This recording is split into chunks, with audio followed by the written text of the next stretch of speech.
ഇനി നമ്മളിന്ന് ഡിസ്കസ് ചെയ്യുന്ന കറണ്ട് അഫയേഴ്സ് ആണ്.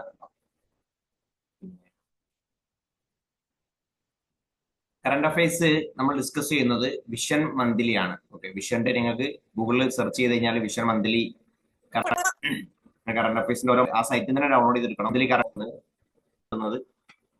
നിങ്ങൾ ഓരോ മാസത്തെ എടുത്ത് വായിച്ചു തുടങ്ങുക കേട്ടോ.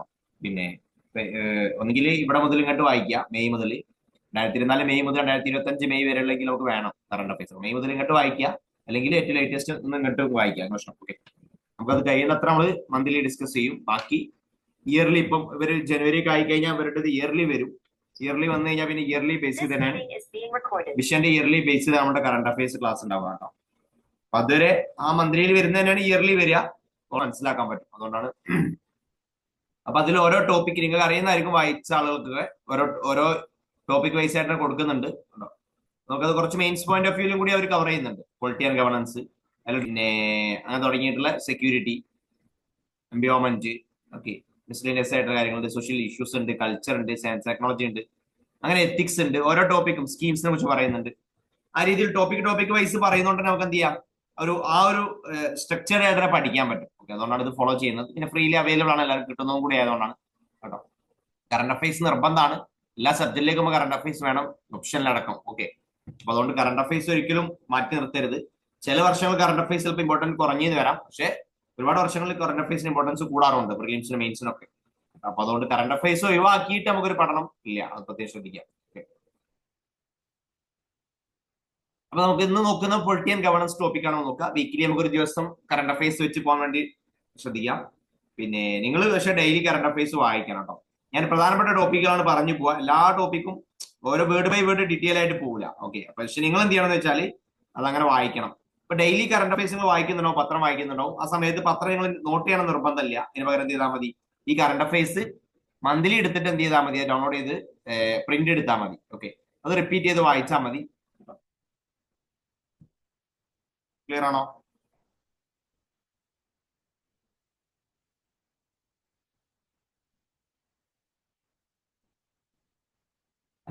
ഓക്കെ, ശരി. അപ്പൊ നമുക്ക് പൊളിറ്റി ആൻഡ് ഗവർണൻസിലേക്ക് പോവാം. പൊളിറ്റി ആൻഡ് ഗവർണൻസിൽ പറയുന്നത് ജൻയോജന അഭിയാൻ. ഇപ്പൊ ചില സ്കീമുകളൊക്കെ നമുക്ക് ഇമ്പോർട്ടന്റ് ആയിട്ട് പഠിക്കേണ്ടതാണ്. അപ്പൊ അതിൽ പൊളിറ്റിയിലുള്ള സ്കീമായിരുന്നു ജൻയോജന അഭിയാൻ. അപ്പൊ ഓരോ സ്കീം പഠിക്കുമ്പോൾ അത് ഏത് മിനിസ്റ്ററിന്റെ കീഴിൽ വരുന്നതാണ്, അതൊക്കെ നോക്കി വെച്ചാൽ നല്ലതായിരിക്കും. ഓക്കെ,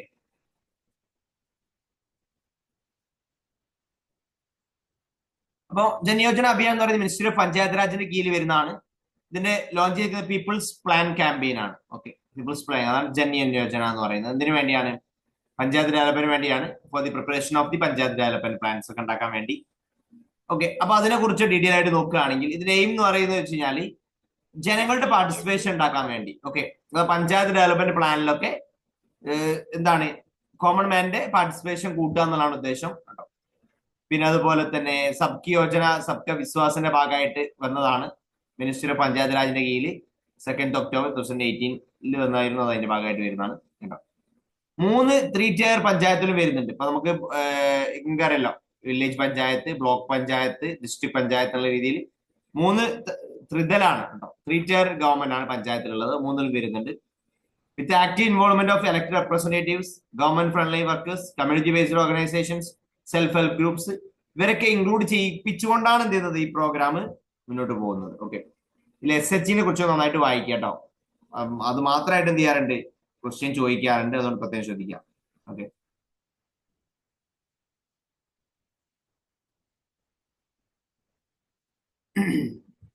പിന്നെ ഇതിന്റെ കോമ്പണൻസ് വരുന്നത് എന്തൊക്കെയാണ്? സ്ട്രക്ചേർഡ് വാർഡ് സഭ വരുന്നുണ്ട്, മഹിളാ സഭ, വാർഡ് സഭ, ഗ്രാമസഭ, ബ്ലോക്ക് സഭ, ഡിസ്ട്രിക്ട് സഭ. ഇപ്പൊ നമുക്ക് ഗ്രാമസഭ കേട്ടോ, ഒരു വാർഡിലുള്ള എല്ലാ ഇലക്ടേഴ്സിനും ഉൾപ്പെടുത്തി നടത്തുന്ന ഒരു യോഗമാണ്. അതേ രീതിയിൽ നടത്തണം എന്ന് പറയുന്നുണ്ട്. ഓക്കെ, എന്തിനു വേണ്ടി? ഗ്രാമപഞ്ചായത്ത് ഡെവലപ്മെന്റ് പ്ലാനിന് വേണ്ടി, അല്ലെങ്കിൽ block panchayat development plan, district panchayat development plan ഉണ്ടാക്കാൻ വേണ്ടി. അപ്പൊ ഈ പ്ലാനിങ് ഉണ്ടാക്കുമ്പോൾ ഡീസെൻട്രലൈസേഷൻ ആണ് ഇവിടെ കാണിക്കുന്നത്. ഓക്കെ, അഥവാ എന്ത് ചെയ്യുക, ഏറ്റവും ബോട്ടത്തിൽ നിന്ന് പ്ലാനിങ് അങ്ങോട്ട് പോവാം. ഇപ്പൊ നമ്മൾ 5 ഇയർ പ്ലാനൊക്കെ സെൻട്രലൈസ്ഡ് പ്ലാനിങ് ആയിരുന്നു, സെൻട്രലൈസ്ഡ് ആയിരുന്നെങ്കിൽ ഡീസെൻട്രലൈസ്ഡ് ആയി മാറി. അപ്പൊ ഈ താഴത്തുനിന്ന് മേലോട്ട് എന്ത് ചെയ്യട്ടെ, പ്ലാനിങ് പോട്ടെ എന്നുള്ള രീതിയിലാണ്. ജനങ്ങള് ഡയറക്റ്റ് ഡെമോക്രസീന്റെ ഒരു എക്സാം ആയിട്ട് പറയാൻ പറ്റും. ഈ ഗ്രാമസഭനൊക്കെ ജനങ്ങൾ ഒരുമിച്ചിരുന്ന് തീരുമാനിക്കുക ഞങ്ങൾക്ക് എന്താ വേണ്ടത് എന്നുള്ളത്. ആ രീതിയിലുള്ള ഒരു എക്സാമ്പിൾ ആയിട്ട് പറയാൻ പറ്റുന്ന ഒരു സ്കീമാണ്. അപ്പൊ അതിൽ ഈ സഭകൾ ഉണ്ടാക്കണം എന്ന് പറയുന്നുണ്ട്, വാർഡ് സഭയും ഗ്രാമസഭയും അതുപോലെ തന്നെ ബ്ലോക്ക് സഭയും ഒക്കെ കേട്ടോ. പിന്നെ അതുപോലെ തന്നെ എന്ത് ചെയ്യുന്നുണ്ട്, preparation of the gram sabha wise calendar ഉണ്ടാക്കണം എന്ന് പറയുന്നുണ്ട്. ഓക്കെ. പിന്നെ അതുപോലെ തന്നെ identification of the thematic development gaps. Okay. Panchayat development index ബേസിലൊക്കെ എന്ത് ചെയ്യുക, അത് തീമാറ്റിക് ഡെവലപ്മെന്റ് ഗ്യാപ്സ് കണ്ടെത്തുക, അതിൽ പറയുന്നുണ്ട്. ഓക്കെ. അത് ഉദ്ദേശിക്കുന്നത് വെച്ചാൽ is based on the localisation of the sustainable development goals ആണ്. പിന്നെ അതുപോലെ തന്നെ ഏറ്റവും താഴെക്കെട്ടുന്ന എന്ത് ചെയ്യുക, ഈ കാര്യങ്ങളൊക്കെ കൊണ്ടുവരാന്നുള്ളതാണ് ഉദ്ദേശിക്കുന്നത് കേട്ടോ. ഇതെന്ന് പറയുന്നത് ഒരു multi domain and multi sectoral index ആണ്, ഇതിനുവേണ്ടി ഉപയോഗിക്കുന്നുണ്ട്. ഓക്കെ. പിന്നെ അതുപോലെ തന്നെ മറ്റൊരു ഇമ്പോർട്ടന്റ് ആയിട്ടുള്ള ഇതിലൊരു കോമ്പണൻസ് പറയുന്നത് ഇൻക്ലൂസീവ് പാർട്ടിസിപ്പേഷൻ ആണ്. യൂത്തിനെയും ഒക്കെ എന്ത് ചെയ്യാം, എൽഡേഴ്സിനെയും ഒക്കെ എന്ത് ഉപയോഗിക്കാം. ഏറ്റവും പ്രായമുള്ളവരെ ഉപയോഗിക്കുക, യൂത്തിനെയും എല്ലാവരെയും ഉപയോഗിച്ചുകൊണ്ടുള്ള ഒരു പ്ലാനിങ് ഉണ്ടാക്കുക എന്നുള്ളതാണ്. ഓക്കെ. അത് എന്താണ്, ഉന്നത് ഭാരത് അഭിയാനുമായിട്ട് കൊളാബറേറ്റ് ചെയ്തതാണ്. ഉന്നത് ഭാരത് അഭിയാനെ കുറിച്ച് വായിക്കണം കേട്ടോ. പിന്നെ അതുപോലെ തന്നെ അതിന് വേണ്ടി എന്ത് ചെയ്യുന്നതിന്റെ ഒരു ഇതൊക്കെ പബ്ലിഷ് ചെയ്യുന്നത് എങ്ങനെയായിരിക്കും, ഈ ഗ്രാം സ്വരാജ് പോർട്ടൽ ഉണ്ട്, അതിലായിരിക്കും എന്ത് ചെയ്യുക, ഇത്ര കാര്യങ്ങളൊക്കെ പബ്ലിഷ് ചെയ്യാം. നമ്മുടെ എന്താണ് ആളുകൾക്ക് ഈസി ആയിട്ട് മനസ്സിലാക്കാൻ പറ്റുന്ന രീതിയിലാണ് അതാണ് ഇതിന്റെ ബേസിക് ആയിട്ടുള്ള ഈ ഒരു പ്ലാനിങ് കൊണ്ട് ഉദ്ദേശിക്കുന്നത്. ഏത് ജൻ യോജന അഭിയാൻ സ്കീംസുകളെ കുറിച്ച് നോക്കി വെക്കണേ. കറണ്ട് അഫയേഴ്സ് നന്നായിട്ട് വായിക്കണം കേട്ടോ. പിന്നെ പലതരം സ്കീമുകൾ വരും, പിന്നെ അതിൽ ചില ഒരേപോലെ പേരൊക്കെ ഉണ്ടാവും, അപ്പൊ അത് മാറിപ്പോകരുത്. പിന്നെ ഈ കോൺസ്റ്റിറ്റ്യൂഷൻ പ്രൊവിഷൻ, ഇപ്പൊ വില്ലേജ് പഞ്ചായത്തുമായി ബന്ധപ്പെട്ട് കോൺസ്റ്റിറ്റ്യൂഷൻ പ്രൊവിഷൻസ് എന്തൊക്കെയാണ്, ആർട്ടിക്കിൾ 40 പറയുന്നുണ്ട്. DPSP വില്ലേജ് പഞ്ചായത്ത് ഓർഗനൈസ് ചെയ്യണമെന്ന് പറയുന്നുണ്ട്, DPSP പറയുന്നുണ്ട്. 73rd 74th കോൺസ്റ്റിറ്റ്യൂഷൻ അമെന്റ്മെന്റ് ആക്ടിൽ എന്ത് ചെയ്യുന്നുണ്ട്, ലോക്കൽ സെൽഫ് ഗവൺമെന്റ് ബോഡിക്ക് എന്ത് ചെയ്യാണ്, ഒരു കോൺസ്റ്റിറ്റ്യൂഷൻ വാലിഡിറ്റി കൊടുക്കുന്നതാണ്. ആർട്ടിക്കിൾ 243G പറയുന്നുണ്ട്, പഞ്ചായത്തിനെ റെക്കഗ്നൈസ് ചെയ്യുന്നതാണ് ഒരു institution of as A institution of self government ആയിട്ട്. ഓക്കെ. അവർ ഈ എക്കണോമിക് പ്ലാൻ ഉണ്ടാക്കണം എന്നൊക്കെ അതിൽ പറയുന്നുണ്ട്. ഇതൊക്കെ നമ്മുടെ കോൺസ്റ്റിറ്റ്യൂഷനിലും എന്ത് ചെയ്യുന്നുണ്ട്, ഇതിനെ ഈ പഞ്ചായത്തിനെ കുറിച്ച് എന്ത് ചെയ്യുന്നത് മെൻഷൻ ഉണ്ട് എന്നുള്ളതാണ് അറിയേണ്ടത്. ക്ലിയർ ആണോ? ഇനി പീപ്പിൾസ് പാർട്ടിസിപ്പേഷൻ എന്ന് പറയുന്നത് ഡയറക്റ്റ് ഇൻവോൾവ്മെന്റ് ആണ്. എല്ലാ സ്റ്റേക്ക് ഹോൾഡേഴ്സിന്റെ ഡിസിഷൻ മേക്കിംഗ് പ്രോസസ്സിൽ എന്ത് ചെയ്യുക, ജനങ്ങളെ ഇൻവോൾവ് ചെയ്യിക്കുക എന്നാണല്ലോ ഡയറക്റ്റ് ഡെമോക്രസിന്റെ പ്രത്യേകത. ഇന്ത്യയിൽ ഇത്ര വലിയൊരു രാജ്യമായതുകൊണ്ട് നമുക്ക് സെൻട്രൽ ലെവലൊന്നും ഡയറക്റ്റ് ഡെമോക്രസി പോസിബിൾ ആവില്ല. അപ്പം ലോക്കൽ ലെവലിൽ എന്ത് ചെയ്യുക, അത് സാധ്യമാക്കുക എന്നുള്ളതാണ് ഉദ്ദേശിക്കുന്നത്. അപ്പൊ ഇത്തരത്തില് ജനങ്ങൾ, ഇതാണ് നമുക്ക് മെയിൻ പോയിന്റ് ഓഫ് വ്യൂ വരുന്ന കാര്യം അടിയുള്ളത്. ഈ പീപ്പിൾ പാർട്ടിസിപ്പേഷൻ ഡെവലപ്മെന്റ് പ്ലാനിങ്ങിൽ വന്നു കഴിഞ്ഞാൽ ഇതിന്റെ സിഗ്നിഫിക്കൻസ് എന്താ, significance of people's participation development planning ഒന്നെന്താണ്, improve the implementation of efficiency and effectiveness കൂടും അല്ലെ. ഇപ്പൊ ജനങ്ങൾ കൂടുമ്പോൾ ആ പ്രൊജക്ട് നമ്മുടെ അക്സെപ്റ്റബിലിറ്റി ഉണ്ടാവും. അപ്പൊ നമ്മൾ തീരുമാനിച്ച പ്ലാൻ ആകുമ്പോൾ നമ്മൾ കൂടുതൽ അംഗീകരിക്കും, അത് ഏറ്റവും നല്ല രീതിയിൽ നടപ്പാക്കാൻ വേണ്ടി സാധിക്കും. സോ അതുപോലെ ഉപയോഗിക്കാൻ പറ്റും, റിസോഴ്സ് മൊബിലൈസേഷൻ നടക്കും. അതിന്റെ എക്സാമ്പിളാണ് MGNRG. ഓക്കെ. അതിൽ ഇപ്പൊ തൊഴിലുറപ്പ് പദ്ധതി ഏറ്റവും നന്നായി നടന്നു പോകാൻ കാരണം എന്ന് പറയുന്നത് അതിൽ എന്ത് ചെയ്യുന്നുണ്ട്, സോഷ്യൽ ഓഡിറ്റിംഗ് ഒക്കെ ഉണ്ട്. ഓക്കെ. റിവ്യൂ മോണിറ്ററിംഗ് ചെയ്യും. അപ്പൊ അതുകൊണ്ടൊക്കെയാണ് ഏറ്റവും നല്ല രീതിയിൽ എന്ത് നടന്നു പോകുന്നത്. അതിന് അഴിമതി ഒക്കെ ഉണ്ടെങ്കിൽ ജനങ്ങൾ ഇൻക്ലൂസീവ് ഡിസിഷൻ മേക്കിംഗ് ആണ്. അപ്പൊ നമ്മൾ ഡിസിഷൻ മേക്കിംഗ് വെറും സെൻട്രൽ ഗവൺമെന്റ് തീരുമാനിക്കുക എന്നല്ലാതെ ഏറ്റവും താഴെക്കടയുള്ള സിറ്റിസൺസിനെ കൂടി ഉൾപ്പെടുത്തുക എന്നുള്ളതാണ്. സ്വന്തമായി ഗവൺമെന്റ് സാധ്യതകൾ 2.0 ഒക്കെ ഉണ്ട്. ഓക്കെ. സിറ്റിസൺസിനെ ഗവർണൻസിൽ ഇൻക്ലൂഡ് ചെയ്യിക്കാനാണ്. പിന്നെ സെൽഫ് റിലയൻസ് സാധ്യമാവുന്നുണ്ട്. ഓക്കെ. പിന്നെ അതുപോലെ തന്നെ എന്താണ്, ഈ ഒരു psychological breaking the psychological barrier of dependence. Okay. അവർ അവയർനെസ്സും സെൽഫ് കോൺഫിഡൻസും ഒക്കെ അവർക്ക് എന്ത് സ്വാഭാവികമായിട്ട് കൂടും. അതാരൊക്കെ ഇപ്പൊ എക്സാമ്പിൾ സെൽഫ് ഹെൽപ്പ് ഗ്രൂപ്പ്സിനൊക്കെ എന്ത് ചെയ്യാം, ഇപ്പൊ ഇതിലേക്ക് ഉൾപ്പെടുന്ന കേട്ടോ, നാഷണൽ റൂറൽ ലൈവ്ലിഹുഡ് മിഷനിലൊക്കെ ഉൾപ്പെടുന്ന പോലെ. അപ്പൊ അത് അവർക്കൊരു സ്ത്രീകളുടെ കൂട്ടായ്മകളും സെൽഫ് ഹെൽപ്പ് ഗ്രൂപ്പ് ഒക്കെ നോക്കിയൊക്കെ സ്വയം സംഘങ്ങളൊക്കെ ഉണ്ടാവുമല്ലോ. പിന്നെ കറേജ് അതിന്റെ ഒരു ഇതാണ്, ജനങ്ങൾക്ക് പാർട്ടിസിപ്പേഷൻ ചെയ്യുമ്പോൾ എന്ത് ചെയ്യാണ്, അത് അവരുടെ എല്ലാ ഡിപ്രൈവ്ഡ് വീക്കസ്റ്റ് സെക്ഷൻസിനും കൂടി നമുക്ക് അതിലേക്ക് ഉൾപ്പെടുത്തുമ്പോൾ അവർക്കൊരു എന്താണ് ഒരു അഭിമാന ബോധമൊക്കെ ഉണ്ടാവാൻ അത് ഹെൽപ്പ് ചെയ്യും. എക്സാമ്പിൾ സ്വച്ഛ് ഭാരത് അഭിയാനിലൊക്കെ എല്ലാവരും കൂടി എന്ത് ചെയ്യുന്നത്, കമ്മ്യൂണിറ്റി വോളണ്ടിയേഴ്സിനൊക്കെ ഇൻവോൾവ് ചെയ്യുന്നത് കേട്ടോ. സസ്റ്റൈനബിലിറ്റി ആണ്. ഓക്കെ. പിന്നെ അതുപോലെ തന്നെ അതിന് എക്സാമ്പിൾ ആയിട്ട് ജോയിന്റ് ഫോറസ്റ്റ് മാനേജ്മെന്റ് ഒക്കെ പറയുന്നുണ്ട്. Okay. People's implement the governing schemes, create the local capability and the ownership of the resource ഒക്കെ എന്ത് ചെയ്യുന്നുണ്ട്, ഇത് കിട്ടും. അതൊരു ലോങ് ടേം സൊല്യൂഷൻ ആയിരിക്കും ലോക്കൽ പ്രൊബോ. ഓക്കെ. സർക്കാരിനെ ഇൻവോൾവ് ചെയ്തുകൊണ്ട് ചെയ്യുന്നത്. പിന്നെ പ്രോജക്ട് ഡിസൈൻസ് നമുക്ക് ഇംപ്രൂവ് ചെയ്യാൻ പറ്റും. ഇംപ്രൂവ്ഡ് പ്രോജക്ട് ഡിസൈൻസ് ഒക്കെ ആക്റ്റീവ് കമ്മ്യൂണിറ്റി പാർട്ടിസിപ്പേഷൻ കൊണ്ടുണ്ടാവും. ഇതൊക്കെ എഫക്റ്റീവ്നെസ് ഇംപ്രൂവ് ചെയ്യും, ഇൻക്ലൂസീവ് ഡിസിഷൻ മേക്കിംഗ് സാധ്യമാവുന്നുണ്ട്, സിറ്റിസനെ എംപവർ ചെയ്യാൻ പറ്റും. പിന്നെ സെൽഫ് റിലയൻസ് ഉണ്ടാവും, കവറേജ് ഉണ്ടാവും, സസ്റ്റൈനബിലിറ്റി ഉണ്ടാവും, ഇംപ്രൂവ്ഡ് പ്രോജക്ട് ഡിസൈൻസ് ഒക്കെ സാധ്യമാവും. ഓക്കെ. ഇതൊക്കെ അതിന്റെ എന്താണ് സിഗ്നിഫിക്കൻസ് ആണ്. പക്ഷെ ഇങ്ങനെ ജനങ്ങൾ ഉൾക്കൊള്ളിച്ചുകൊണ്ട് ചെയ്യുമ്പോൾ അതിന് ഒരുപാട് ചാലഞ്ചസും ഉണ്ട്. എന്തൊക്കെയാണ്, പിന്നെ ലോക്കൽ ഗവൺമെന്റിൽ വരുന്ന ചാലഞ്ചസ്, ലാക്ക് ഓഫ് നെസസറി ഫണ്ടും കപ്പാസിറ്റിയും ലോക്കൽ സെൽഫ് ഗവൺമെന്റില്ല. പിന്നെ ബ്യൂറോക്രാറ്റിക് പ്രൊസീജിയർ എപ്പോഴും കൂടുതലായിരിക്കും ഒരു കാര്യം തീരുമാനത്തിൽ വരണമെങ്കിൽ. പിന്നെ നോൺ ഒബ്ലിഗേറ്ററി ആണ് അല്ലെ പാർട്ടിസിപ്പേഷൻ എന്ന് പറയുന്നത്, നിർബന്ധമൊന്നുമില്ല, വേണം ചെയ്യാന്നുള്ളതാണ്, പലപ്പോഴും എല്ലാവരും ചെയ്യണമെന്നില്ല. പിന്നെ അതുപോലെ തന്നെ അവർക്ക് എന്ത് ചെയ്യുന്നില്ല, ജനങ്ങളെ ഇൻവോൾവ് ചെയ്തിട്ട് പ്രത്യേകിച്ച് അവർക്ക് ഒരു ഇൻസെന്റീവ്സ് അതിന് കിട്ടുന്നുണ്ടോ, ഇല്ല. പിന്നെ അതുപോലെ തന്നെ പലപ്പോഴും ഹിസ്റ്റോറിക് പാറ്റേൺ അഥവാ ക്ലയന്റ് ആറ്റിറ്റ്യൂഡ് ഓക്കെ ഇതൊക്കെ ഉണ്ടാവുന്നുണ്ട്. അപ്പൊ ഫോർവേഡ് പറയാൻ പോളിസി ഇന്റഗ്രേഷൻ എന്ത് ചെയ്യുക, മറ്റുള്ള പ്രോഗ്രാമും പോളിസിയും ആയിട്ടൊക്കെ എന്ത് ചെയ്യുക, ഇന്റഗ്രേറ്റ് ചെയ്യുക.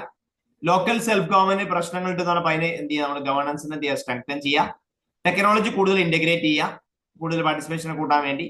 കമ്മ്യൂണിറ്റി കപ്പാസിറ്റി ബിൽഡിംഗ് നടത്തേണ്ടതുണ്ട്. പിന്നെ ബിഹേവിയറൽ ചേഞ്ചിങ് ജനങ്ങളുടേതും അതുപോലെ തന്നെ ഉദ്യോഗസ്ഥരുടേതും മാറ്റേണ്ടതുണ്ട്. എങ്കിലും അവരെ കൂടുതൽ നമുക്ക് അതിലേക്ക് ഇൻവോൾവ് ചെയ്യിപ്പിക്കാൻ പറ്റുള്ളൂ.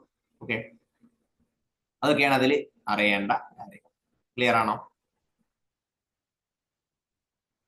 ഇതാണ് ഒന്നാമത്തെ ന്യൂസ്, ജൻ യോജന അഭിയാൻ. ജസ്റ്റ് നോക്കൂ ഒരു മിനിറ്റ്, എന്നിട്ട് എന്തെങ്കിലും ഡൗട്ട് ഉണ്ടെങ്കിൽ എന്നെ ചോദിക്കും. എന്നിട്ട് നമുക്ക് ഫ്രീ ലീഗൽ എയ്ഡിലേക്ക് പോവാം.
Okay,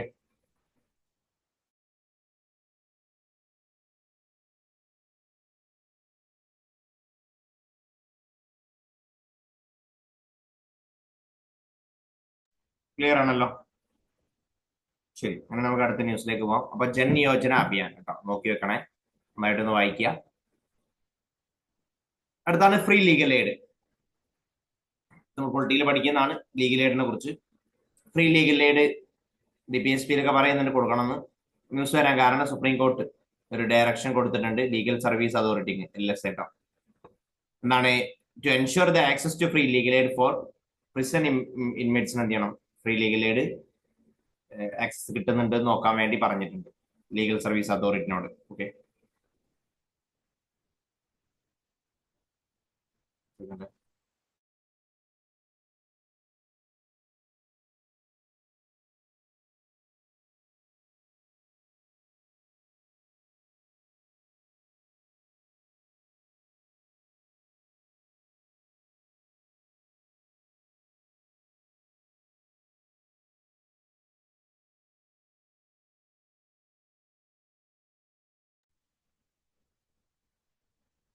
okay. അപ്പോ ഫ്രീ ലീഗൽ എയ്ഡ് കൊടുക്കണം എന്ന് പറയുന്നുണ്ട് കേട്ടോ. അപ്പൊ എന്താണ് സുപ്രീം കോടതി ഡയറക്ഷൻസ് എന്തൊക്കെയാണ്? ഫ്രീ ലീഗൽ എയ്ഡ് കൊടുക്കാൻ വേണ്ടിയുള്ള പ്രസിഡന്റ് എമിറേറ്റ്സിന് കൊടുക്കാൻ വേണ്ടിയുള്ള സ്ട്രെങ്തൻ ചെയ്യുക. ഏത് ലീഗൽ സർവീസ് അതോറിറ്റിനെ സ്ട്രെങ്തൻ ചെയ്യുക എന്ന് പറയുന്നുണ്ട്. National legal service authority act ഉണ്ട്, നെൽസ ആക്ട് എന്ന് പറയും. വളരെ ഇമ്പോർട്ടന്റ് ആക്ട് ആണ്, വായിച്ചോ കണ്ടോ. പിന്നെ അതുപോലെ തന്നെ സ്റ്റേറ്റ് കോപ്പറേറ്റീവ് ഡിസ്ട്രിക്ട് ലെവലിലൊക്കെ എന്ത് ചെയ്യുന്നുണ്ട്, ലീഗൽ അതോറിറ്റി ഉണ്ടാക്കിയിട്ട് എന്ത് ചെയ്യാം, ഇപ്പൊ പാവപ്പെട്ട ആളുകൾക്ക് ഇപ്പൊ ഇപ്പൊ അവർക്ക് ഒരു നിയമം ഇത് കിട്ടാൻ വേണ്ടി എപ്പോഴും അവർക്ക് വക്കീലിനൊക്കെ വെക്കാൻ ചെയ്യണമെന്നില്ല. അപ്പൊ അവർക്ക് ഫ്രീ ലീഗൽ എയ്ഡ് സർവീസ് കൊടുക്കുക എന്നുള്ളതാണ് ഇതിന്റെ ഉദ്ദേശം. ഓക്കെ, അപ്പൊ അത് ഇതിന്റെ ഭാഗമായിട്ട് വന്ന ആക്ട് ആണ് കേട്ടോ. പിന്നെ അതുപോലെ തന്നെ സ്ട്രെങ്തൻ ചെയ്യുക monitoring of prison legal aid clinics ഒക്കെ എന്ത് ചെയ്യുക, പീരിയോഡിക് റിവ്യൂ നടത്താന്ന് പറയുന്നുണ്ട്. പിന്നെ അതുപോലെ തന്നെ ഡാറ്റ അലർട്ട് ഇംപ്രൂവ്മെന്റ് നടത്തണം എന്ന് പറയുന്നുണ്ട്. ഓക്കെ, പീരിയോഡിക്കലി അപ്ഡേറ്റ് ചെയ്യാം. ഓക്കെ, അതുപോലെ തന്നെ ലീഗൽ എയ്ഡ് ഡിഫൻസ് കൗൺസിൽസ് ഉണ്ടാക്കുക. Okay, periodic inspection and audit ഒക്കെ ചെയ്യുക. പിന്നെ അതുപോലെ തന്നെ അവയർനെസ് ജനറേഷൻ നടത്തുക. ഓക്കെ, പിന്നെ ലോക്കൽ ലാംഗ്വേജിലൊക്കെ ലിറ്ററേറ്റ് ചെയ്യുക, കാരണം ഇങ്ങനെ ഒരു അവകാശങ്ങൾ ഉണ്ട് എന്ന് അറിയിക്കാൻ വേണ്ടി. പിന്നെ എഫക്റ്റീവ് കമ്മ്യൂണിക്കേഷൻ നടത്തുക. ഓക്കെ, എന്ത് ചെയ്യുക, ലീഗൽ സർവീസ് അതോറിറ്റി അതുപോലെ തന്നെ എന്ത് ചെയ്യുക, അവർ ജയിൽ വിസിറ്റ് ഒക്കെ ചെയ്യണം എന്ന് പറയുന്നുണ്ട് കേട്ടോ. ജയിൽ വിസിറ്റ് ലോയേഴ്സ് ആയിട്ടും. പിന്നെ എഫക്റ്റീവ് കമ്മ്യൂണിക്കേഷൻ പറഞ്ഞു, പീരിയോഡിക് റിപ്പോർട്ടിംഗ് ചെയ്യാം. ഇതൊക്കെയാണ് എന്ത് ചെയ്യുന്നത്, കോടതി നിർദ്ദേശിച്ചിട്ടുള്ള കാര്യങ്ങൾ. ജസ്റ്റ് ഒന്ന് വാർത്ത മനസ്സിലാക്കി വെക്കുക. അപ്പൊ നമുക്ക് ഇതിൽ മനസ്സിലാക്കി വെക്കേണ്ടത് എന്താണ് ഫ്രീ ലീഗൽ എയ്ഡ് എന്നുള്ളതാണ്. ഓക്കെ, അതാണ് മെയിൻസ് പോയിന്റ് ഓഫ് വ്യൂല് ഇമ്പോർട്ടന്റ്. അതായത് കറണ്ട് അഫയേഴ്സ് ഉൾപ്പെടുത്തി പറയണം നിങ്ങൾ മാത്രം. Free legal aid in India എന്താണെന്നുള്ളത്. ലീഗൽ എയ്ഡ് എന്ന് പറഞ്ഞാൽ എന്താ, refers to the provision of free legal service to individuals who are unable to afford the legal representation or access justice തന്നെയാണ്. ഇപ്പൊ നമുക്ക് ഇപ്പൊ സുപ്രീം കോടതിയിലെ ഒരു കേസ്, അല്ലെങ്കിൽ ഹൈക്കോടതിയിലെ ഒരു കേസ്, അല്ലെങ്കിൽ പോട്ടെ ജില്ലാ കോടതിയിലെ ഒരു കേസ് സാധാരണക്കാരൻ വന്നു കഴിഞ്ഞാല് അവിടെ ലീഗൽ അദ്ദേഹത്തിന് അവിടുത്തെ ഇത് റെപ്രസെന്റ് ചെയ്യാന്നുള്ളത് ഭയങ്കര ഇമ്പോർട്ടന്റ് ആണ്. ലീഗൽ റെപ്രസെന്റേഷൻ ഭയങ്കര ക്യാഷ് ചെലവുള്ള. അപ്പൊ അവർക്ക് ഇപ്പൊ അവരുടെ ഭാഗത്ത് ന്യായം ഉണ്ടെങ്കിലും അവർക്ക് എന്ത് ചെയ്യാൻ കഴിയണമെന്നില്ല, ബാധിച്ചത് വിജയിപ്പിച്ചെടുക്കാൻ ചെയ്യണമെന്നില്ല. അപ്പൊ അവർക്ക് എന്ത് ചെയ്യണം, ഫ്രീ ലീഗൽ സർവീസ് കൊടുക്കണം എന്ന് പറയുന്നതാണ് ഫ്രീ ലീഗൽ എയ്ഡ് കേട്ടോ.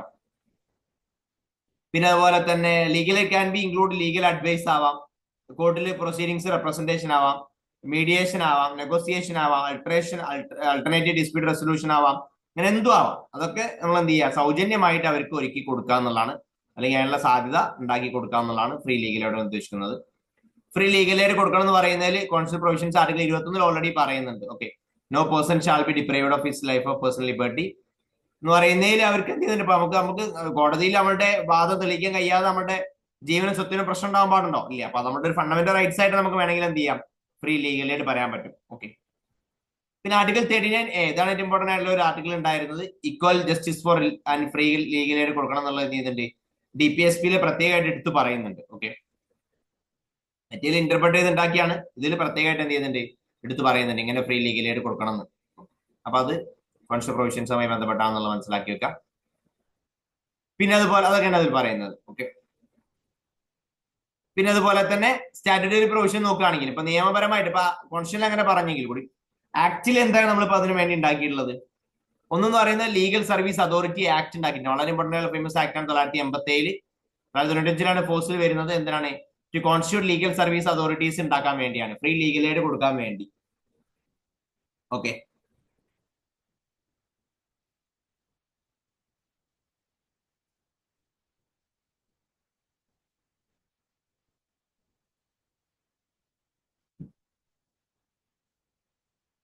Free and competent legal service weaker sections കൊടുക്കാൻ വേണ്ടി ഉണ്ടാക്കിയ ഒരു ആക്ട് ആണ് കേട്ടോ. അതിന്റെ ഭാഗമായിട്ട് നെൽസ എന്നുള്ള അതോറിറ്റി ഉണ്ടാക്കിയിട്ടുണ്ട്. അത് നാഷണൽ ലെവലിൽ national legal service authority, state ലെവലിൽ സെൽസ് അല്ല, പിന്നെ state legal service authority SLS, പിന്നെ ഡിസ്ട്രിക്ട് ലീഗൽ സർവീസ് അതോറിറ്റി ഒക്കെ ഉണ്ട്. ഓക്കെ, അത് ഒക്കെ ഡിസ്ട്രിക്ട് ലെവലിൽ, സ്റ്റേറ്റ് ലെവലിൽ, അങ്ങനെ ഓരോ ലെവലിൽ എന്ത് ചെയ്യാണ്, അവർക്ക് ഫ്രീ ലീഗൽ എയ്ഡ് സർവീസ് കൊടുക്കാൻ വേണ്ടി ഉണ്ടാക്കിയതാണ്. പിന്നെ അതിന്റെ ഭാഗമായിട്ട് സെക്ഷൻ 341 ഓഫ് ദി ഭാരതീയ നാഗരിക് സുരക്ഷാ സംഹിത അതിൽ പറയുന്നുണ്ട്. Okay, legal aid to accused, legal aid കൊടുക്കണം എന്ന് പറയുന്നത് ടു അക്യൂസ് അറ്റ് സ്റ്റേറ്റ് എക്സ്പെൻസിൽ കൊടുക്കണം എന്ന് പറയുന്നുണ്ട് ചില കേസസിൽ. ഓക്കെ, അപ്പൊ അതൊക്കെ അതുമായി ബന്ധപ്പെട്ട എന്താണ് നിയമപരമായിട്ടുള്ള ആക്ടുമായി ബന്ധപ്പെട്ട കാര്യങ്ങളാണ്. ഇതുമായി ബന്ധപ്പെട്ട് ഒരുപാട് ജഡ്ജ്മെന്റ് വന്നിട്ടുണ്ട്. പൊളിറ്റി പഠിക്കുമ്പോൾ നിങ്ങൾക്ക് അറിയുന്നതാണ്, ജഡ്ജ്മെന്റ് വളരെ ഇമ്പോർട്ടന്റ് ആണ്. ജഡ്ജ്മെന്റ് ഇൻക്ലൂഡ് ചെയ്തിട്ട് പഠിക്കണം. ഓക്കെ, ഇതിൽ പറയുന്നത് എന്താണ്, പിന്നെ MH ഹോസ്കോട്ട് കേസിൽ പറയുന്നുണ്ട് കേട്ടോ. അതിൽ പറയുന്നത് right of prisoners to free legal aid ഉണ്ട് എന്ന് പറയുന്നുണ്ട്. പിന്നെ പോലെ തന്നെ ഹുസൈനാല കാൽച്ചൂൺ കേസ് പറയുന്നത് UPSC ചോദിച്ചിട്ടുണ്ട്. ഈ കേസ് ചെക്ക് ചെയ്യണം. പിന്നെ അതുപോലെ തന്നെ എന്ത് ചെയ്യുന്നുണ്ട്, സ്പീഡി ട്രയൽ എന്നുള്ള നമ്മളെ ഫണ്ടമെന്റൽ റൈറ്റ്സ് ആയിട്ട് പറയുന്നുണ്ട്. പിന്നെ പോലെ തന്നെ കട്രി കേസിൽ പറയുന്നുണ്ട്, സുബ്ദാസ് കേസിൽ പറയുന്നുണ്ട്. ഓക്കെ, ഈ കേസിലൊക്കെ സുപ്രീം കോടതി എന്ത് ചെയ്യുന്നുണ്ട്, ഇതിന്റെ ഫ്രീ ലീഗൽ എയ്ഡുമായി ബന്ധപ്പെട്ട കാര്യങ്ങൾ മെൻഷൻ ചെയ്തിട്ടുണ്ട്. ആ കേസുകളൊക്കെ നോക്കി വെക്കുക. രണ്ടാമത്തെ കേസ് നന്നായാലോ. അപ്പൊ അതുമായി പൊളിറ്റിയിൽ എപ്പോഴും അതിന് കോൺസ്റ്റിറ്റ്യൂഷണൽ പ്രൊവിഷൻസ്, ലെജിസ്ലേറ്റീവ് പ്രൊവിഷൻസ്, പിന്നെ ജുഡീഷ്യൽ പ്രൊവിഷൻസ് അങ്ങനെ അങ്ങനെ മനസ്സിലാക്കി വെക്കാം. നെൽസനെ കുറിച്ച് വായിക്കാൻ, national legal service authority statutory ബോഡിയാണ്. ലീഗൽ സർവീസ് അതോറിറ്റി ആക്ട് ഒരു ആക്ട് പ്രകാരം ഉണ്ടാക്കിയതാണെങ്കിൽ അതിന് സ്റ്റാറ്റ്യൂട്ടറി ബോഡി എന്ന് പറയും. ഒരു കോൺസ്റ്റിറ്റ്യൂഷൻ പ്രകാരം ഉണ്ടാക്കിയതാണ് കോൺസ്റ്റിറ്റ്യൂഷൻ ബോഡി എന്ന് പറയും കേട്ടോ. എന്തിനാണ്? To provide free and competent legal service എന്ന വീക്കൽ സെക്ഷൻസ് കൊടുക്കാൻ വേണ്ടി ഉണ്ടാക്കിയതാണ്. പോളിസി ഫോർമുലേറ്റ് ചെയ്യുക, പ്രിൻസിപ്പൽസ് ഗൈഡ്ലൈൻസ് കാര്യങ്ങൾ ഫോർമുലേറ്റ് ചെയ്യുക, മോണിറ്റർ ചെയ്യുക, ലോക അദാലത്ത് നടത്തുക, അതൊക്കെയാണ് ഇവരുടെ ഉദ്ദേശം. എലിജിബിലിറ്റി ആർക്കെങ്ങനെ ഫ്രീ ലീഗൽ എയ്ഡ് കിട്ടുക നോക്കി വെക്കണേ. Women and children, members of scheduled caste, scheduled tribes, industrial workmen, victims of mass disaster, അതുപോലെ തന്നെ persons with disabilities, person in custody, in protective home, juvenile ഹോമിലൊക്കെ ഉള്ള ആളുകൾ. അതുപോലെ തന്നെ ആനുവൽ ഇൻകം എന്താണ്, does not exceed 1 lakh. Okay, അങ്ങനത്തെ victims of trafficking human being, ഇങ്ങനത്തെ ആളുകൾക്ക് എന്താണ് ഫ്രീ ലീഗൽ എയ്ഡിന് അവകാശമുണ്ട്. ഇവർക്കൊന്നും ഒരു ഇത് ഉണ്ടായിരിക്കാൻ നിയമസഹായത്തിന് ഇത് വേണ്ട, പൈസ വേണ്ട. ഓക്കെ,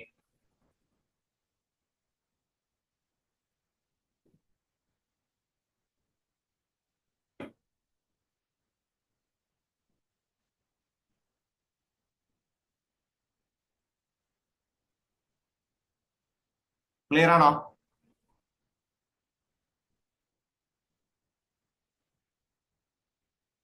നമ്മൾ ഈ ഫ്രീ ലീഗൽ എയ്ഡ് കൊടുക്കുന്നത് എന്തിനാ? എന്താണ് അതിന്റെ significance of free legal aid അല്ലെ? ഒന്ന് പറയുന്നത് സോഷ്യൽ വെൽഫെയർ ആണ് അതിലൂടെ സാധ്യമാകുന്നത്. ഇപ്പൊ വീക്കർ സെക്ഷൻസിനെയാണ് നമ്മൾ ഇതിലൂടെ ലക്ഷ്യം വെക്കുന്നത്. അപ്പൊ അവർക്ക് അവരുടെ ഉന്നമനാണ് സാധ്യമാകുക സ്വാഭാവികമായിട്ടും. സോഷ്യൽ വെൽഫെയർ ആൻഡ് ജസ്റ്റിസ് ആണ് അല്ലെ? പിന്നെ ഇനീക്വാലിറ്റീസ് ഒക്കെ അഡ്രസ് ചെയ്യുന്നതിലൂടെ മാർജിനലൈസ്ഡ് കമ്മ്യൂണിറ്റീസിനൊക്കെ നമുക്ക് എംപവർ ചെയ്യാൻ പറ്റും. സാധാരണക്കാരന് എന്ത് ചെയ്യാം, അവരുടെ അവകാശം നേടിക്കൊടുക്കാൻ വേണ്ടി ഹെൽപ്പ് ചെയ്യുന്നതാണ്. അതുപോലെ തന്നെ പ്രൊട്ടക്ഷൻ ഓഫ് റൈറ്റ്സ് അല്ലെ? പിന്നെ ഫണ്ടമെന്റൽ റൈറ്റ്സും ലിബർട്ടീസും ഒക്കെ എന്ത് ചെയ്യുക, ഇവരുടെ പ്രൊട്ടക്ട് ചെയ്യാണ്. എങ്ങനെ? പിന്നെ അതുപോലെ തന്നെ അങ്ങനെ അവർക്ക് including right to free fair trial, right to equality before law, അങ്ങനത്തെ കാര്യങ്ങളൊക്കെ അവർ നമ്മൾ എന്ത് ചെയ്യുക, ഇതിലൂടെ അവരെ സംരക്ഷിക്കുകയാണ് ചെയ്യുന്നത്. പിന്നെ റൂൾ ഓഫ് ലോ സ്ട്രെങ്തൻ ചെയ്യുക എന്നുള്ളതാണ്. ഓക്കെ, ലീഗൽ അസിസ്റ്റൻസ് എന്ത് ചെയ്യുക, ഈ ആളുകൾക്ക് കൊടുക്കുന്നതിലൂടെ റൂൾ ഓഫ് ലോ, നിയമ വായിച്ച നമ്മൾ എന്ത് ചെയ്യാണ്, സ്ട്രെങ്തൻ ചെയ്യാണ്. പിന്നെ അതുപോലെ തന്നെ ലീഗൽ അവയർനെസ് പ്രൊവൈഡ് ചെയ്യണം. ഇതൊക്കെ നമുക്ക് അതിന്റെ സിഗ്നിഫിക്കൻസ് ആയിട്ട് പറയാൻ പറ്റും. അങ്ങനെയൊക്കെയാണെങ്കിൽ കൂടി ഇത് കൊടുക്കുന്നതിൽ ഒരുപാട് ഇഷ്യൂസ് ഉണ്ട്. എന്നെന്താ, ജനങ്ങൾക്ക് അറിയില്ല. ലാക്ക് ഓഫ് അവയർനെസ് തന്നെയാണ് മെയിൻ പ്രശ്നം. പിന്നെ അതുപോലെ തന്നെ പുവർ ക്വാളിറ്റി ആണ് ലീഗൽ എയ്ഡിന്റെ. ഇപ്പൊ നമുക്ക് ഫ്രീ ആയിട്ട് കിട്ടുന്ന സാധനം ഇനിയിപ്പോ എങ്ങനെ ഒരു വാദിച്ചാലും വിജയിക്കുന്നില്ല. പിന്നെ ഓരോടുത്ത് പോവോ? ഇല്ല. അപ്പൊ കുറച്ച് പൈസ കടം വാങ്ങിയിട്ടാണെങ്കിൽ എന്ത് ചെയ്യും, അങ്ങനെ ചെയ്യാൻ തരും അല്ലേ? അത് പിന്നെ അതിൻ്റെതാണ്. ഇൻസഫിഷ്യന്റ് ഫണ്ടിങ് ആണ്, റിസോഴ്സ് ഫണ്ടിങ് വളരെ കുറവാണ്, ബജറ്റ് ഇതിൽ കുറവാണ്. ഡിലേ ഇങ്ങനെ ഉണ്ടെങ്കിൽ കൂടി ഡിലേ ആണ് ഡെലിവറി ഓഫ് ലീഗൽ എയ്ഡ് കൊടുക്കുന്നതിൽ. പിന്നെ പോലെ തന്നെ മാർജിനലൈസ്ഡ് കമ്മ്യൂണിറ്റീസ് പലപ്പോഴും എന്താണ്, ഇവർ നേരിടുന്ന ഒരുപാട് ബാരിയേഴ്സ്. ജിയോഗ്രഫിക്കൽ ഡിസ്റ്റൻസ് ആവാം, ലാംഗ്വേജ് ബാരിയർ ആവാം, കൾച്ചറൽ സെൻസിറ്റിവിറ്റി ആവാം, എന്തോ ആവട്ടെ, അവർക്ക് ഇതിലേക്ക് എന്ത് ചെയ്യാൻ പറ്റുന്നില്ല, നേടിയെടുക്കാൻ പറ്റുന്നില്ല. അപ്പൊ അത് ഇങ്ങനെ ഉണ്ട് എന്നല്ലാതെ അവർക്ക് പല ആൾക്കും അതിന്റെ പൂർണ്ണ ഉപയോഗം കിട്ടുന്നില്ല എന്നർത്ഥം. പിന്നെ ഗവൺമെന്റ് സ്റ്റെപ്സുകളൊക്കെ ഉണ്ടായിട്ടുണ്ട് കേട്ടോ. Designing innovative solution for holistic access to justice in India, Disha scheme നോക്കി വെക്കുക, നോക്കണമെന്ന് വായിക്കണേ. ഇതൊക്കെ മെച്ചപ്പെടുത്താൻ വേണ്ടിയുള്ളതാണ്. പിന്നെ ടെലി ലോ ഉണ്ട്, എന്താണ് ഫോണിലൂടെ ഒക്കെ എന്ത് ചെയ്യാം, ഇത് പ്രൊവൈഡ് ചെയ്യുന്നതാണ്. ഓക്കെ, പിന്നെ അതുപോലെ തന്നെ ന്യായബന്ധു ഉണ്ട്, സ്കീമുണ്ട്. പിന്നെ ന്യായമിത്ര പ്രോഗ്രാം ഉണ്ട്. 10 to 50 കേസൊക്കെ എന്ത് ചെയ്യാണ്, ഡിസ്പോസ് ചെയ്യാൻ വേണ്ടിയുള്ളതാണ്. ലോക അദാലത്ത് ഉണ്ട് അല്ലെ? കാര്യങ്ങൾ എന്ത് ചെയ്യുക, രമ്യമായി പരിഹരിക്കാൻ വേണ്ടിയിട്ടുള്ളത്, അല്ലെങ്കിൽ ഈ കോടതിയിലുള്ള പെൻഡിങ് പ്രീ ലിറ്റിഗേഷൻ കാര്യങ്ങളൊക്കെ എന്ത് ചെയ്യും, ഇവിടെ ഇതാക്കാണ് ഏറ്റവും നല്ല രീതിയിൽ എന്ത് ചെയ്യുക, നടപ്പിലാക്കാൻ വേണ്ടിയിട്ടുള്ളതാണ്. അങ്ങനത്തെ ഒരുപാട് ഇതിനൊന്നും എന്താണ് കോർട്ട് ഫീ വേണ്ട. അപ്പൊ ആ രീതിയിലൊക്കെ ഉള്ള ഒരുപാട് പ്രോഗ്രാമുകൾ ഗവൺമെന്റ് ചെയ്യുന്നുണ്ട് ഇത് പ്രൊവൈഡ് ചെയ്യാൻ വേണ്ടി. എങ്കിൽ നമുക്ക് വേ ഫോർവേഡ് എന്ന് പറയാം. പോളിസി ഇംപ്ലിമെന്റേഷൻ എന്ത് ചെയ്യുക, ഏറ്റവും നല്ല രീതിയിൽ പ്രൊവൈഡ് ചെയ്യുക, ഏറ്റവും ഇംപ്ലിമെന്റ് ചെയ്യുക, ഇൻക്ലൂഡിങ് ഫണ്ടിങ് അടക്കം എന്ത് ചെയ്യണം, അതിനാവശ്യമുള്ള ഫണ്ടിങ് കൊടുക്കണം എന്ന് പറയുന്നത്. സിംപ്ലിഫൈ ചെയ്യുക എലിജിബിലിറ്റി ക്രൈറ്റീരിയ ഒക്കെ. ഇൻസ്റ്റിറ്റ്യൂഷൻ കപ്പാസിറ്റി എന്ത് ചെയ്യുക, സ്ട്രെങ്തൻ ചെയ്യുക. അത് കൊടുത്താൽ പോരല്ലോ, ഇതൊക്കെ കൊടുക്കാൻ ആവശ്യമുള്ള ഇവിടെ ആളുകൾ ഉണ്ടാവണ്ടേ, സ്റ്റാഫും കാര്യങ്ങളൊക്കെ കൂട്ടുക. അവയർനെസ് ജനറേഷൻ നടത്തുക. പിന്നെ പോലെ തന്നെ ടെക്നോളജി കൂടുതൽ ഉപയോഗപ്പെടുത്തുക, ക്വാളിറ്റി ലീഗൽ എയ്ഡ് കൊടുക്കുക എന്നൊക്കെ പറയുന്നത്. ഇതിന് റിലേറ്റഡ് ന്യൂസ് ആണ്. സാക്തി 1.0 നോക്കി വെക്കണേ. ഡിപ്പാർട്ട്മെന്റ് ഓഫ് സോഷ്യൽ ജസ്റ്റിസ് നടത്തുന്നതാണ്. അതും അവരും നെൽസയും കൂടി ചെയ്യുന്ന ഒരു സ്കീമാണ്. നോക്കി വേണം ഈ ആരുടെ സ്കീമാക്കെ ചിലപ്പോൾ ആരും ഇംപ്ലിമെന്റ് ചെയ്ത സ്കീമാക്കി ചോദിക്കുന്നത്. നെൽസന്റെ സ്കീമാട്ടത് നോക്കി. ക്ലിയർ ആണോ? അവയർനെസ് ജനറേഷനും കാര്യങ്ങളൊക്കെ കൊടുക്കുന്നുണ്ട് കേട്ടോ. ഷെഡ്യൂൾഡ് കാസ്റ്റിനും ട്രാൻസ്ജെൻഡേഴ്സിനും ഡീനോട്ടിഫൈഡ് നൊമാഡിക് ട്രൈബ്സിനൊക്കെ എന്ത് ചെയ്യാം, അവരെ അവയർനെസ്സിലൂടെയും ലീഗൽ സപ്പോർട്ട് കൊടുക്കുന്ന ഒരു പ്രോഗ്രാമാണ്. ക്ലിയർ ആണോ? അതാണ് ഫ്രീ ലീഗൽ എയ്ഡ് എന്നുള്ള ഒരു ഇതിൽ നിങ്ങൾ ന്യൂസിൽ അറിയേണ്ട കാര്യം. ഇമ്പോർട്ടന്റ് ന്യൂസ് ആണ് കേട്ടോ, മനസ്സിലാക്കി വെക്കാം. ഇനി അടുത്ത റൈറ്റ് ടു ഇൻഫർമേഷൻ ആക്ട്. നമുക്ക് ഇൻഫർമേഷൻ ആക്ട് ഉണ്ടല്ലോ അല്ലെ, RTI ഭാഗമായിട്ട് നിങ്ങൾ RTI ഒക്കെ ഫയൽ ചെയ്യാറില്ലേ? അപ്പോൾ റൈറ്റ് ടു ഇൻഫർമേഷൻ ആക്ടിനെ കുറിച്ച് കുറച്ച് പറയുന്നുണ്ട്. റൈറ്റ് ഇൻഫർമേഷൻ ആക്ട് 2005 വരുന്നത്. As the right information act 2005 approach 20th ആനിവേഴ്സറിയിലേക്ക് വരാൻ 2025 ആകുമ്പോൾ. ഓക്കെ, അപ്പൊ എന്തൊക്കെയാണ് അതിനെ കുറിച്ച് നമുക്ക് ജസ്റ്റ് ഡീറ്റെയിൽ ആയിട്ട് നോക്കാം. റൈറ്റ് ഇൻഫർമേഷൻ ആക്ട് നമുക്കൊരു ഇൻഫർമേഷൻ കിട്ടാന്ന് നമ്മുടെ റൈറ്റ് ആക്കി മാറ്റാണ്.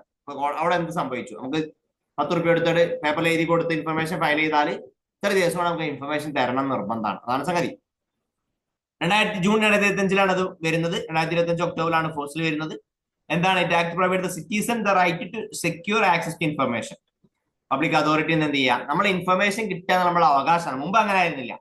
മുമ്പ് അവർ അവരുടെ കാര്യങ്ങൾ പുറത്തു വിടില്ല. നമ്മൾ ചോദിച്ചാലും പറയില്ല, നമുക്ക് പറഞ്ഞതിന്റെ ആവശ്യമില്ല. പക്ഷെ ഇപ്പൊ നമ്മളൊരു കാര്യം ചോദിച്ചാൽ സിറ്റിസൺ നമ്മുടെ അവകാശമാണ്. പഞ്ചായത്തിൽ എന്ത് സംഭവിച്ചു, ഇപ്പൊ ബഡ്ജറ്റ് എത്ര, ഇത്ര ഒരു ഫണ്ട് ചെലവാക്കി, ഇപ്പൊ റോഡിന് എത്ര രൂപ ചെലവായി, നിങ്ങൾക്ക് ഡൗട്ട് ഉണ്ടെങ്കിൽ നിങ്ങൾ നേരെ ഫയൽ ചെയ്താൽ മതി. ആ റോഡിന് എത്ര രൂപ ചെലവായി, എങ്ങനെ കൊടുത്തു, ആരാണ് കോൺട്രാക്ടർ എന്ന് കൊടുത്തൊരു ചോദ്യം കൊടുത്താൽ ഇത്ര ദിവസം കൊണ്ട് നിങ്ങൾക്ക് എന്ത് ചെയ്യണം. അതിൽ ഓരോ ലെവലിൽ ഓരോരോ കണ്ടീഷൻസ് ഒക്കെ ഉണ്ട്. ഇത്ര ദിവസം കൊണ്ട് നിങ്ങൾക്ക് എന്ത് ചെയ്യാം, അതിന്റെ ഉത്തരം കിട്ടും.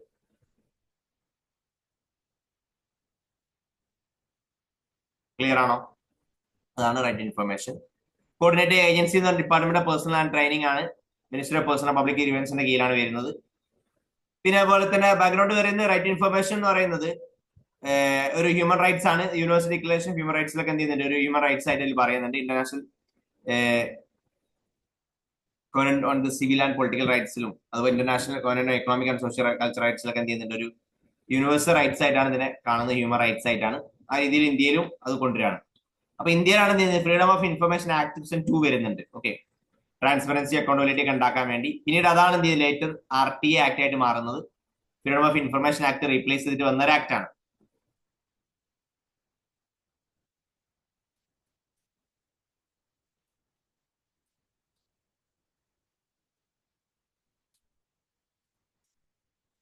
ഓക്കെ ആണോ?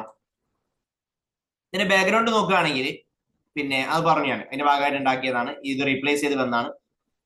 പിന്നെ അതുപോലെ തന്നെ രാജ്നാരായണ വേഴ്സസ് ഉത്തർപ്രദേശ് ഗവൺമെന്റ് കേസിൽ സുപ്രീം കോടതി ഓൾറെഡി പറഞ്ഞിട്ടുണ്ട് right information as the fundamental rights ആണെന്ന് പറയുന്നത്. ആർട്ടിക്കിൾ 19 കേട്ടോ. ഒരുപാട് ഫണ്ടമെന്റൽ റൈറ്റ്സ് ഇങ്ങനെ സുപ്രീം പ്രൈവസി ഉണ്ട്, ഫണ്ടമെന്റൽ റൈറ്റ്സ് ആണ്. ഇപ്പൊ നമ്മൾ നേരത്തെ പറഞ്ഞ ലീഗൽ എയ്ഡ് ഒക്കെ ഫണ്ടമെന്റൽ റൈറ്റ്സ് എന്നൊക്കെ പറഞ്ഞാൽ 21 ഇത് ആർട്ടിക്കിൾ 19 നമ്മളുടെ ഒരു അവകാശമാണ്. ഏത് ഫണ്ടമെന്റൽ റൈറ്റ്സ് ആണ്, ഇൻഫർമേഷൻ എന്നുള്ളതാണ് സുപ്രീം കോടതി ഈ കേസിൽ പറഞ്ഞത്, രാജ്നാരായണ കേസിൽ. ഇതിൽ പറയുന്ന കീ പ്രൊവിഷൻസ് ഒന്ന് ഇൻസ്റ്റിറ്റ്യൂഷൻ ഫ്രെയിംവർക്ക് ആണ്. ഒന്ന് central and state information commissions ഉണ്ടാവണം ഈ കാര്യമൊക്കെ ഓവർസീ ചെയ്യാൻ വേണ്ടി. പിന്നെ central public information commissions PIOs ഉണ്ടാവും, സ്റ്റേറ്റ് PIOs ഒക്കെ ഉണ്ടാവും. ഓക്കെ, എല്ലാ പബ്ലിക് അതോറിറ്റിയിലും ഉണ്ടാവും ഇൻഫർമേഷൻ കൊടുക്കാൻ വേണ്ടി. ചോദിച്ചു കഴിഞ്ഞാൽ എല്ലാത്തിലും ഒരു ഇൻഫർമേഷൻ ഓഫീസർ ഉണ്ടാവും. നോക്കിയാൽ കാണാം ഓരോ ഈ പ്രത്യേകമായിട്ട് ഒരാളുണ്ടാവും, അല്ലെങ്കിൽ ഓൾറെഡി ഉള്ള ഒരാളെ ഇൻഫർമേഷൻ ഓഫീസറായിട്ട്.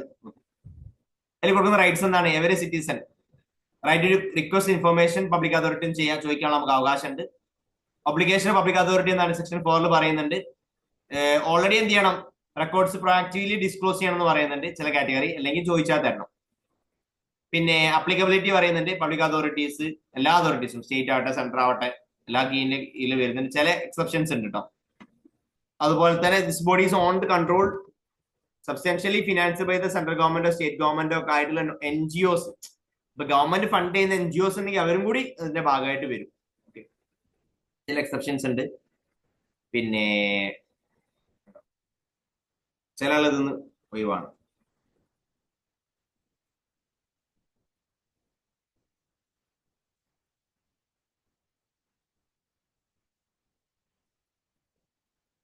പിന്നെ അതുപോലെ തന്നെ ചില ഇന്റലിജൻസ് സെക്യൂരിറ്റി ഓർഗനൈസേഷൻസ് ഒക്കെ നമുക്ക് ഇപ്പൊ ഗവൺമെന്റ് എന്ത് സ്ട്രാറ്റജിയാണ്, യുദ്ധത്തിനടുത്ത് പോയിട്ട് ഓരോട് ചോദിക്കാൻ പറ്റില്ലല്ലോ. അപ്പൊ അങ്ങനെ ചില സെക്യൂരിറ്റി കൺസേൺസ് ബേസ് ചെയ്ത് കുറച്ച് ആളുകൾ എന്ത് ചെയ്താൽ മാറ്റി നിർത്തിയിട്ടുണ്ട്. അതല്ലാത്തവരൊക്കെ എന്ത് ചെയ്യുന്നുണ്ട്, അതിൽ ഉണ്ട് കേട്ടോ, ഇൻക്ലൂഡ് ആണ്. ഫോർ എക്സാമ്പിൾ ഇപ്പം സെർട്ട് അഥവാ computer agency response team, intelligence bureau IB, research and analysis wing RAW, പിന്നെ ഡയറക്ടറേറ്റ് എൻഫോഴ്സ്മെന്റ് ഇങ്ങനെ തുടങ്ങിയിട്ടുള്ള കുറച്ച് ഇൻസ്റ്റിറ്റ്യൂഷൻസ് കയ്യിൽ ഒഴിവാണ്. പിന്നെ ജുറിസ്ഡിക്ഷൻ എന്ന് പറയുന്നത് ലോവർ കോർട്സ് ബാർ ചെയ്തിട്ടുണ്ട്. ഓക്കെ, കാര്യങ്ങളിൽ. പിന്നെ അതുപോലെ വെറുതെ റിട്ട് ജുറിസ്ഡിക്ഷൻ ചെയ്യുന്നുണ്ട് സുപ്രീം കോർട്ട് ആൻഡ് ഹൈക്കോർട്ട്. പിന്നെ അൺഅഫക്റ്റഡ് ആണ്, കോടതിയുടെ അവിടെ ഉണ്ടാകുന്നതാണ്.